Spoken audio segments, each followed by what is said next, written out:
요한복음 14장 11절에서 15절의 말씀으로 구하라, 믿어라, 그리고 지켜라.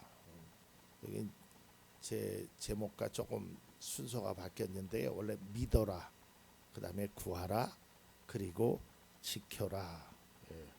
근데 제가 이거를 하면서 뭐 여러 가지 세 가지가 다 또 마찬가지에 지켜라, 믿어라, 구하라, 이 세 가지를 우리가 좀 잘 한번 생각해 볼 필요가 있다라고 생각되어서 말씀을 준비해 보았습니다. 다 그런 것은 아니지만 사람이 세상을 떠나기 전 마지막으로 남기고 싶은 말, 또 간절하게 마음이 담겨져서 때로는 자녀들에게, 때로는 지인에게 뭐 자기가 남겨주고 싶은 말들이 있겠죠. 이제 그걸 보통 우리는 유언이라고 합니다. 오늘 본문은 예수님께서 죽음을 앞두고 이제 제자들과 마지막 만찬을 하시는 겁니다. 이제 그게 요한복음 13장에 시작됩니다. 13장 1절을 보면 유월절 전에 예수께서는 자기가 이 세상을 떠나서 아버지께로 가야 할 때가 된 것을 아시고, 이제 예수님께서 이제 십자가를 지셔야 되잖아요. 그러니까 이제 제자들하고는 육신적으로는 이별을 해야 됩니다. 그러니까 이제 그 제자들하고 이제 마지막 만찬을 하면서 이제 13장서부터 길게는 17장까지라는 분들도 있고, 어떤 분은 14장 마지막 절에 예수님께서 이제 가자, 이제 그런 말씀이 나오거든요. 그래서 14장까지라는 분들도 있습니다. 어쨌든 오늘 우리가 읽은 14장은 예수님께서 이제 제자들과의 육신적인 이별을 앞두고 그들에게 아주 당부한 예입니다. 예전에도 말씀드렸지만 여러분, 우리가 만약에 유언을 한다 그러면 이제 마지막으로 전하는 이야기 아니겠습니까? 그러니까 아주 엑기스 골라서 아주 필요한 말씀을 이야기하지 않겠습니까? 예수님도 오늘 그런 심정으로 제자들에게 말씀합니다. 오늘 본문이 속한 요한복음 14장은 예수님께서 앞서 말했지만 사랑하는 제자들, 그들과 함께 만찬하면서 말씀하는 겁니다.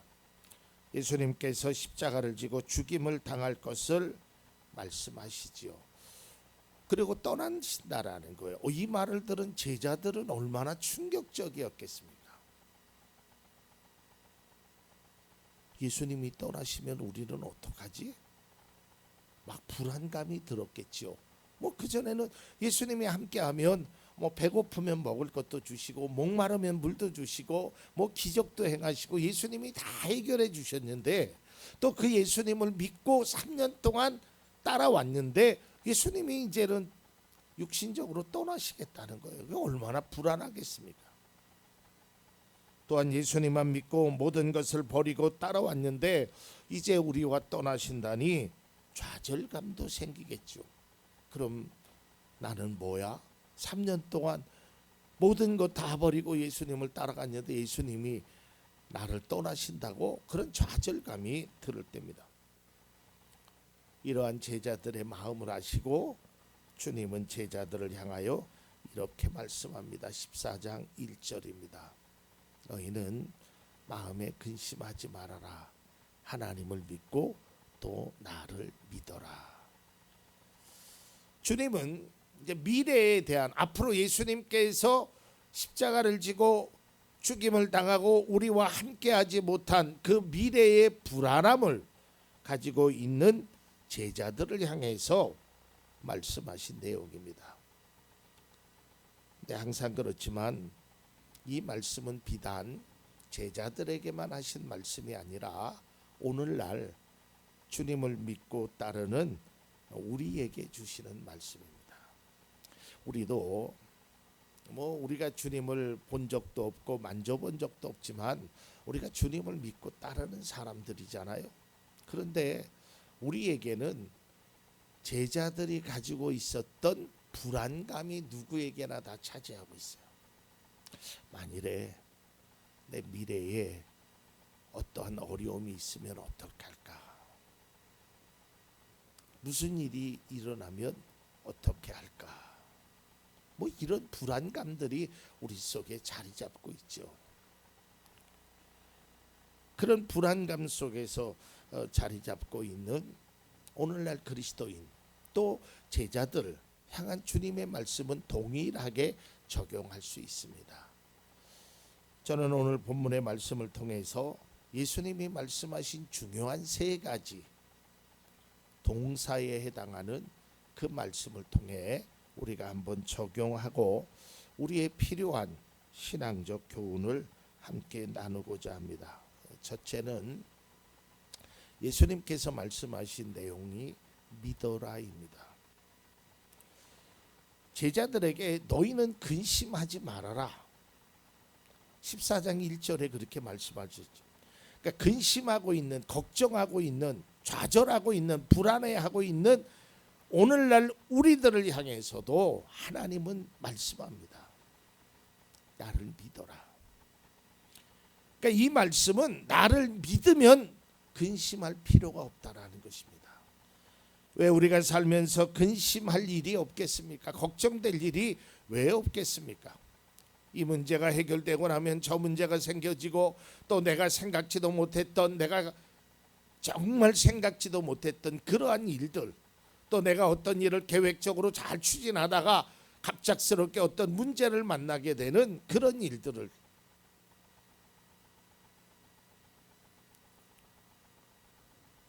사람이라는 게 그런 거예요. 제가 이틀 전인가요? 금요일 날인가? 이제 집에서 이제 시내 방향으로 갈 일이 있어서 차를 끌고 가는데요. 보통 그 시간이 이제 출근 시간이 다 지났으니까 뭐 어림잡아 뭐 한 10여 분이면 약속 장소에 도착하게 됩니다. 그래서 약속을 했죠. 그런데 생각지도 못하게 차가 막히는 거예요. 꼼짝도 안 해요. 이게 도대체 무슨 일이지? 아침부터 무슨 집회가 있나? 공사가 있나? 뭐 앞이 보이질 않으니까 뭐 육거리가 양쪽 뭐 모든 방향이 다 막혀 있는 거예요.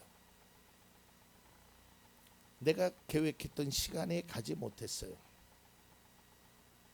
약속을 지키지 못했단 말이죠. 그게 무슨 일인가 나중에 알아보니까 큰 사고가 났어요. 뉴스를 보신 분도 아시겠지만 한 분이 오토바이를 타고 가다가 버스에 치여서 그 자리에서 사망하는 큰 사건이 났어요. 제가 거기를 지나가면서 그 포대자루를 얼굴을 가리고 구두만 보이는 그분이 어떤 분인지 모르는데 그 모습을 보면서 제 생각이 무슨 생각이더라. 이분도 자기가 죽을 거라고 생각해 보겠습니까? 누구도 미래에 대해서는 다 그런 거예요. 제가 약속 시간에 약속을 못 지켰다고 단 한 번도 생각하지 못했어요. 분명히 그 시간이면 충분히 거기에 도착할 시간임에도 불구하고 그렇게 사람이라는 건 불가항력적으로 내가 생각하지 못했던 문제들이 있는 겁니다. 그래서 근심이 되는 거예요. 그래서 걱정이 되는 거예요. 그런데 그 걱정하는 그들을 향해서, 제자들을 향해서, 우리들을 향하여 주님이 말씀합니다. 나를 믿어라. 나를 믿어라. 믿음의 성도에게 적용되는 말씀입니다. 삶의 문제와 어려운 상황에 근심하게 될 때 우리는 꼭 기억해야 될 것이 주님을 믿어라입니다. 주님을 믿어라. 그러니까 주님이 말씀합니다. 네가 힘들지, 어렵지, 고통 중에 있지, 문제가 있지, 괴롭지, 아프지, 나를 믿어라. 나를. 주님을 믿으라는 말씀을 우리는 꼭 기억해야 합니다. 제가 말씀을 준비하다가 아주 귀한 찬양 하나를 듣게 되었습니다. 송선자 권사님이 6월 달에 불렀던 특송입니다. 나는 선한 주님을 믿네. 그 가사의 일부입니다. 나 몸과 맘 매일 지쳐도 나는 선한 주님을 믿네. 세상 근심 속에 있어도 나를 도와주시리 믿네. 저 높은 곳에서 나를 항상 지켜주시는 주님, 나의 갈 길 멀고 험해도 나는 선한 주님을 믿네. 나 모든 삶 연약하여도 나는 선한 주님을 믿네. 세상 불안 속에 있어도 나와 함께 하시리 믿네. 제가 그 가사를 쭉 읽어보니까 너무 은혜가 되는 거예요. 믿음의 사람은 하나님을 믿는데, 여러분, 내가 믿기 전에 하나님이 먼저 말씀하셨다는 걸 알아야 돼요.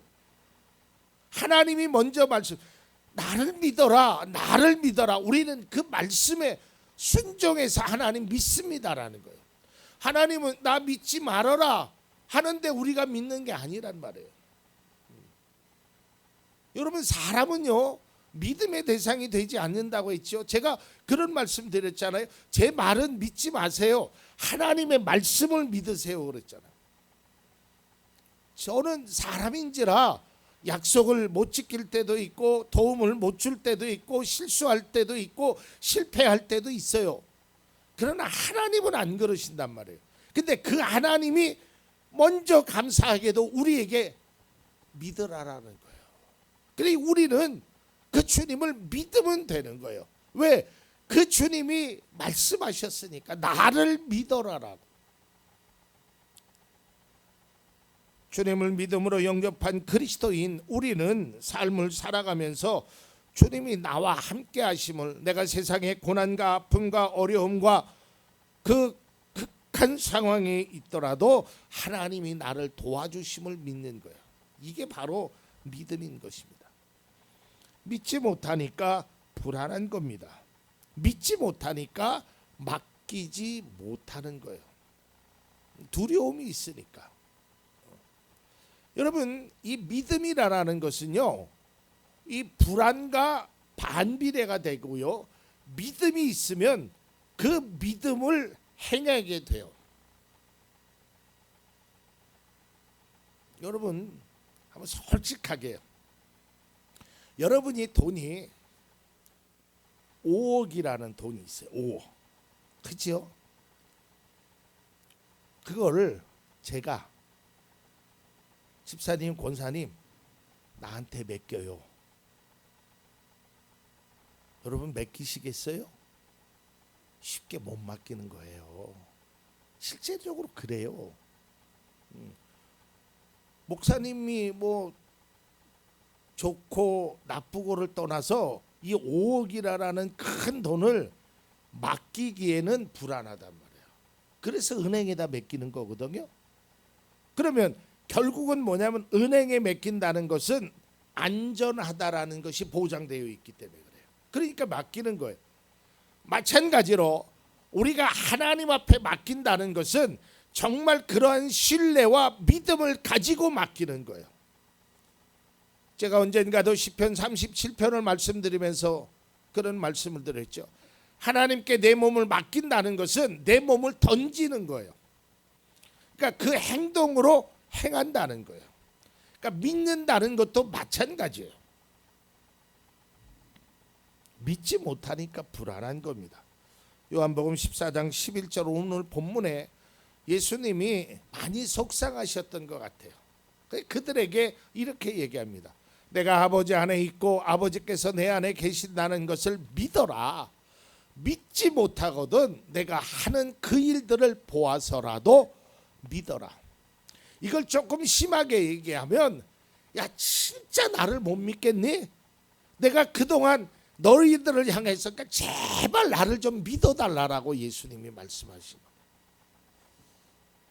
사랑하는 성도 여러분, 하나님을 정말 믿는 우리 모두가 될 수 있기를 바랍니다.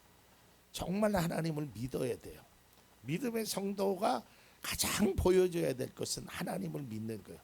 이따가 결론적으로 다시 말씀드리겠지만, 그러면 믿는다는 것이 뭔가는 결론에서 말씀드리겠습니다. 자, 두 번째로 오늘 예수님께서 이렇게 말씀합니다.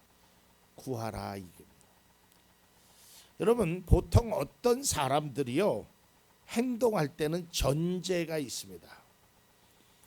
여러분, 우리가 뭐 아주 간단한 거로 어느 식당 가서 내가 밥을 사 먹는다고 칩시다. 근데 처음에는 몰라서 갈 수 있지만 알고 난 다음에는요 거기를 가는 데는 전제가 있어요. 아, 그 집은 음식을 맛있게 해. 아, 그 집은 서비스가 좋아. 뭐 전제가 있으니까 행동으로 옮겨지는 거예요. 마찬가지예요. 우리가 구하는 것도요 전제가 있어야 되는데 믿어야 구할 수 있어요. 정말 하나님을 향한 그 믿음을 가지고 구해야 된다는 거예요. 믿었다고 하면서 구하지 않는 것은 진정한 의미에서 믿었다라고 말할 수 없습니다. 오늘 성경 14장 13절에 예수님은 이렇게 말씀합니다. 너희가 내 이름으로 구하는 것은 내가 무엇이든지 다 이루어 주겠다. 또한 14절에도 너희가 무엇이든지 내 이름으로 구하면 내가 다 이루어 주겠다. 이걸 믿으면 구하게 되는 거예요. 이걸 제대로 믿지 못하니까 구하지 못하는 거예요. 그러니까 우리가 구한다는 것의 전제가 뭐냐면 믿음이 전제되어 있어야 돼요. 정말 하나님께서 내 기도를 들어주신다. 하나님이 내 삶의 두려움과 걱정과 근심의 문제를 내가 기도하면 하나님께서 의의 길로 생명의 길로 우리를 인도하신다라는 그 믿음을 가져야 구한다니까요. 이게 전제되어야 됩니다. 주님의 능력을 믿고 여러분 구하십시오. 주님의 말씀을 듣고 구하십시오. 여러분들이 어떤 문제, 어떤 무거운 죄 다 구하십시오. 하나님은요 우리의 기도를 듣기를 원하시고 우리의 기도에 은혜 주시기를 원하신다니까요. 그래서 구해야 되는 거예요. 야고보서 1장 6절에서 8절은 이렇게 말씀합니다. 조금 더 의심하지 말고 믿고 구해야 합니다. 의심하는 사람은 마치 바람에 밀려서 출렁이는 바다 물결과 같습니다. 그런 사람은 주님께로부터 아무것도 받을 생각을 하지 마십시오. 그는 두 마음을 품은 사람이요 그의 모든 행동에는 안정이 없습니다. 7절을 한번 보세요. 7절. 그런 사람이 어떤 사람이야? 믿지 못하는 사람. 믿지 못하고 구하는 사람은 주님께로부터 아무것도 받을 생각을 하지 말아라. 믿어야 되는 거예요. 그런 믿음을 가지고 여러분 베드로 보세요. 물론 성격적으로도 그렇지만 만일 주시오던 나를 명하여 바다로 오게 해달라고 바다를 걷잖아요. 그때는 누구를 봤어요? 주님을 바라봤어요. 그러니까 바다를 건너는 거예요. 근데 그 다음에 보니까 물결을 보니까 빠지게 되는 거예요. 그러니까 여러분 기도하면서요 다른 소리에 귀 기울일 필요가 없어요. 다른 생각에 마음을 빼앗길 필요가 없어요. 그냥 하나님만 믿는 거예요. 그 하나님만 믿는 거예요. 누가 뭐라고 해도 다윗이 고백했던 것처럼 나는 하나님만을 의지하겠습니다. 그러니까 믿고 구하는 거예요. 구하려면 믿어야 합니다. 그 믿음이 전제되어 있어요. 여러분 가끔 제가 청년들하고 목회할 때 상담을 해보면 청년들이 그런 얘기를 해요. 목사님, 왜 하나님은 내 기도를 들어주시지 않을까요? 제가 그 이유를 알겠습니까? 그런데 내가 그 청년의 이런 신앙을 이렇게 한 1, 2년 동안 쭉 봐오면서 느낀 것이 진짜 하나님을 믿는 사람인가? 그런 것에 대한 제 마음의 확신은 들지 않아요. 물론 제가 보는 상황이 틀릴 수도 있어요. 제가 안 보는 데서 정말 하나님을 신실한 모습으로 그렇게 섬길 수 있죠. 제 판단이에요. 정말 믿고 구하면 하나님이 주신다고 약속했어요. 우리는 그 약속을 믿는 거고, 저 또한 그 약속을 믿기 때문에 우리 성도님들에게 이 성경의 말씀을 전하는 거예요. 제 말이 아니라 주님이 말씀하셨어요. 너희가 믿느냐? 그러면 구해라라는 거예요. 내 이름으로 구하라라는 거예요. 마가복음에 있는 것처럼 내 이름으로 구하면 받은 줄로 믿으라 그랬어요. 그다음에 마지막 세 번째는 예수님께서 지켜라. 14장 15절에 너희가 나를 사랑하면 내 계명을 지킬 것이다 그랬어요. 여러분, 그리스도인들은요,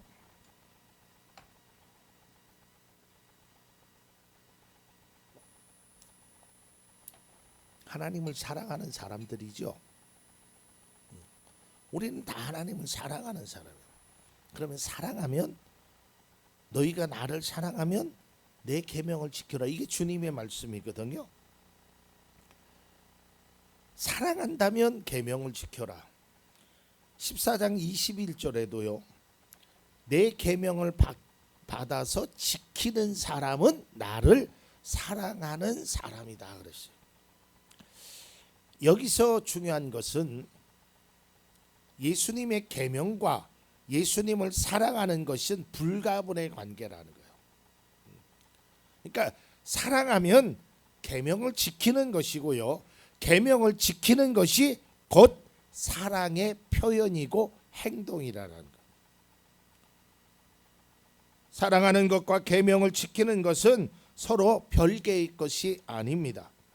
사랑하는 것은 바로 계명을 지키는 것입니다. 계명을 지키는 것은 우리의 신앙을 행동으로 옮기는 것이에요. 이것이 신앙의 중요한 핵심이라고 할 수 있습니다. 저는 말씀을 준비하면서 예수님이 말씀하신 믿어라, 구해라, 지켜라, 이 세 가지의 말씀 속에서 바라보면 우리가 믿지요. 우리가 구하지요. 우리가 또한 지킬 것은 지키지요. 그런데 항상 제가 말씀드리지만 입술로만 아니라는 거예요. 입술로만 믿고 입술로만 구하고 입술로만 지키는 것은 신앙의 한계가 있어요. 어려운 시험이 오잖아요. 그러면 도망가게 돼요. 환난이나 고난이 있잖아요. 그러면 외면하게 된다라고요. 제가 몇 주 전에도 말씀드렸지만 여러분, 믿음은 삶이에요. 삶. 하나님 앞에 내 삶으로 보여주는 것이에요. 입술로가 아니라니까요. 예수님은 사랑하는 제자들에게 마지막으로 당부와 권면의 말씀을 하고, 나를 믿어라. 그리고 너 나 믿지? 그러면 구해. 그리고 너 나 사랑하지? 그러면 지켜. 이걸 말씀하고 있는 것입니다. 우리가 진정 주님을 믿는다면 주님께 구해야 합니다. 그러나 그냥 입술로만 구하는 것이 기도가 아니고요. 믿음으로 구해야 되는 거예요. 믿음으로. 그 강한 믿음. 하나님께서 반드시 나의 소원을 응답하신다는 그 믿음의 확신. 옷자락이라도 잡으면 내가 나을 것이라는 그 믿음의 확신. 다윗의 자손 예수여 나를 불쌍히 여겨주소서. 사람들이 조용하라고 했지만 더 큰 소리로 외친 그 믿음으로 주님께 구해야 된다는 것이에요. 믿지 않고 구하는 것, 믿지 못해서 구하지 않는 것 다 같은 거예요. 이것은 그리스도인에게 바람직한 모습은 아닙니다. 기도는 단순히 구하는 것만으로 충분하지 않습니다. 반드시 받을 줄로 믿고 그 믿음으로 구해야 되는 것이에요. 그것이 전제가 되어야 한다는 것이에요. 또한 중요한 것은 주님을 사랑한다면 우리가 계명을 지켜야 합니다. 사랑은 말과 혀로만 하는 것이 아닙니다. 믿음 또한 마찬가지입니다. 요한일서 3장 18절 자녀된 이 여러분, 우리는 말이나 혀로 사랑하지 말고 행동과 진실함으로 사랑합시다. 우리가 하나님 앞에 사랑도 이래야 돼요. 그냥 말로만 하나님 사랑합니다, 사랑합니다. 진심된, 내가 정말 사랑한다면 내 행동이, 내 진심이 그에게 보여주어야 한다라는 거예요. 그걸 사람들이 느껴야 한다라는 것이에요. 사랑하는 성도 여러분, 오늘 주님이 유언의 말씀으로 말씀하신 믿어라. 좀 비약해서 말씀하면 예수님의 심정은 이랬던 것 같아요. 제발 믿어라. 좀 진짜 한번 믿어볼 수 없겠니? 아니, 내가 하나님 안에 있는 거 너희들이 믿지 못하거든. 나를 정말 한번 믿어봐라. 막 그런 속에서 막 애끓는 심정으로 주님이 제자들에게 말씀하시는 것 같아요. 믿어라. 그리고 믿으니 이제는 구해봐라. 너희의 아픔, 너희의 시련, 너희의 문제, 이걸 구해봐라. 그리고 너희가 정말 나를 사랑한다면 지켜라.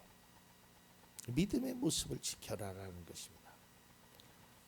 오늘 14장에 있는 말씀을 통해서 예수님이 유언의 말씀 세 가지가 우리의 마음판에 기억되기를 바랍니다. 우리가 주님을 사랑하는 것, 우리가 주님을 믿는 것, 우리가 주님께 구하는 것, 이것이 삶으로 증명되어야 합니다. 기도하는 사람은 기도하는 것으로 끝나는 것이 아니라 기도하는 사람은 삶으로 그것이 증명되어야 합니다.